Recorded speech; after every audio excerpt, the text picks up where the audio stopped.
The Miss South Africa organization is aiming to become more inclusive by allowing transgender women to enter the pageant. Now, the historic move has earned praise on social media. Let's delve further into this with transgender activist Sandy Oratile Mutsumbe. A very good afternoon to you, Sandy, and thank you so much for joining us. So, is this long overdue? Is this something that is being widely welcomed and appreciated, that it's finally happening? What are your thoughts on this decision? It's well overdue. Like, I am very excited that finally we're being accepted as trans women, because we face a lot of discrimination. And even amongst our LGBTQI community, we face that. So in terms of the Miss SA, I am very excited, and I think finally we're in. Now, you mentioned that it's finally an opportunity to be accepted, yes, at least by organizations such yes, as Miss South Africa, yes, which are all about women empowerment. Mm-hmm.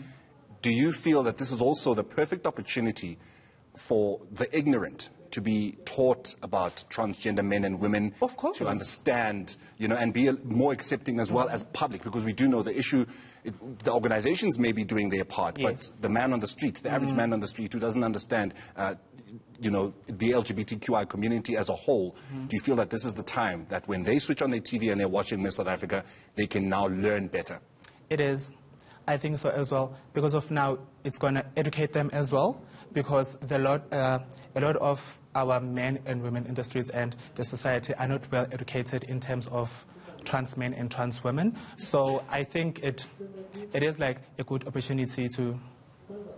But now I want to then ask the question of, going on a Miss South Africa pageant, you're seeing ordinary contestants and entrants such as Shurufatso, yes, who on Twitter, they get, attacked for their looks, that how are you bold and you're entering such a competition? She's a heterosexual woman, yes, but yet she's still getting attacked. Do you then not have concerns of this could potentially put the trans community at risk, because now you're putting yourself on a national level, and that those that you are hoping to teach are instead going to dig deeper in their heels in not accepting? Not necessarily, hey? Because it's what we're facing anyway every day. So I necessarily don't think it's going to put us at risk, because we are at risk anyway. So no.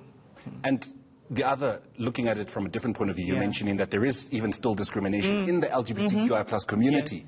You're now competing in Miss South Africa, and some of the contestants, I want to use this word very easily, don't take kindly to having a trans woman having entered for whatever reason they may have. How then do you respond to someone like that? How then do you respond to being ostracized when you guys are competing for the same crown? Sometimes we take the abuse because of now we feel like we have to, but at the same time we're not committing a crime, we are not hurting anyone, we are just living our true self and being happy. So like it's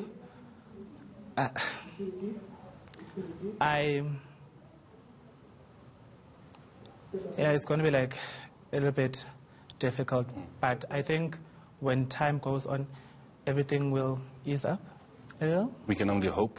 Sandy, what are you hoping the organization Miss South Africa can do more? This is the first step. This is a huge step. It's historic. But I can imagine more can be done. What are you hoping that they can continue to do to ensure that, the acceptance is far and wide? I think they should, because of so far like everything is okay, and then I'm hoping that it won't just end on being Miss SA. It can be even in an international level, like your Miss Universe, your Miss World. Hopefully that would happen. So yeah, that would be amazing. You've entered and you've won pageants before. Yeah. What is the value of pageants in society? What do you feel pageants can do for society in general?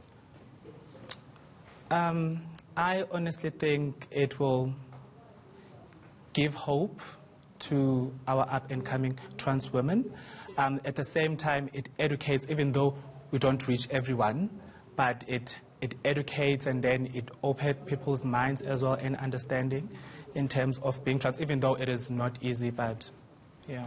Are you going to be entering Miss South Africa, Sandy? I hope so, yeah. But I I need to lose a little bit of weight, but yeah, of course, I would like to, yeah. Now, there you are standing on the stage, waiting to hear your name. Yes. You are one of the 3 that are the last to we hear whether or not they'll be crowned Miss South Africa. Yeah. You then win. What would you use that platform for? Let's say now you're campaigning right now. Let's say Okala knows Yes. that, you know what, okay, this is who, you know, this is your Miss South Africa, at least hopefully.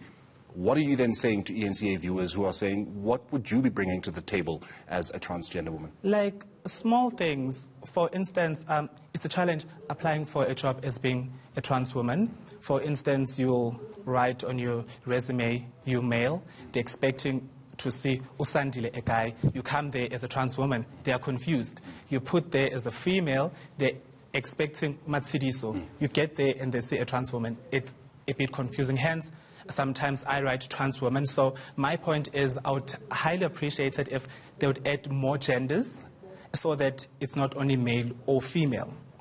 Now, just before I let you go, just before I let you go, I want to ask, what can we as media do? We're having this conversation now. Yes. We're sort of trying to play our part in educating those that, you know, are not educated enough. What can we continue to do as the media? Because this cannot only be on you as a transgender woman. You've already got so much that you need to be dealing with. And this obviously can't just be done by the Miss SA organization. Exactly. We too somehow need to play our part. What can we do? Educate people more, I think. Try to campaign to the government so that they can add another gender, bathrooms for us. Going at the gym, it's a struggle because you work out, you can't go to any locker rooms because at the same time you're making other females feel uncomfortable because you're a trans woman. So, yeah, that.